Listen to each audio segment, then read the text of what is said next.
militant Muslim gangs taking liberties in our towns and cities, taking liberties with non-Muslim youth, non-Muslim girls, raping, pimping, beating, abusing our whole system. As you can see behind me, there's a massive police presence in Bradford today. Around 300 members of the Irish The squeamishness of the liberal establishment, and that includes the media, national politicians, police forces, social services, in actually confronting what was going on, left a void, and into that void marched the EDL to spread a completely poisoned, a divisive agenda. It had become quite personal for me. There was a sense of actually reclaiming this story from the wrong agenda, the far right's agenda, and putting it squarely where it should have been all along.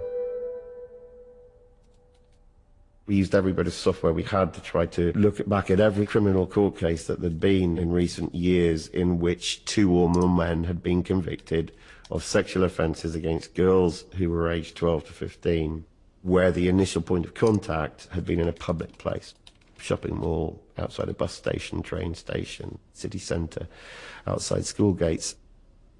We needed to build that picture of all such cases, because if we were going to say what I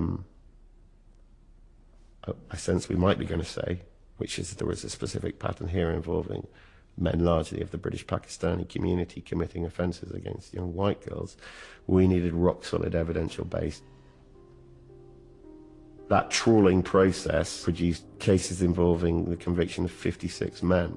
Of those 56 men, 3 of them were white British men, 53 were Asian names, 50 of the 53 were Muslim names, the vast majority were British Pakistani.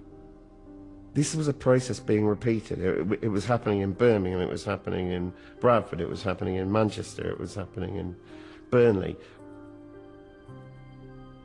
How had this pattern developed? How had it developed apparently completely unseen by the authorities? How come every single aspect of the British establishment treated every single case that had cropped up as an isolated one-off case with no pattern whatsoever to any of the other cases that were so similar?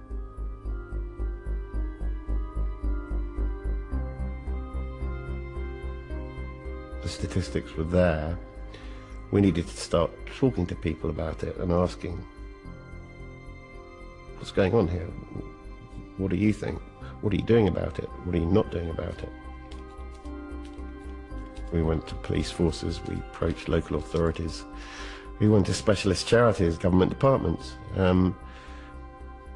Nobody would speak about this.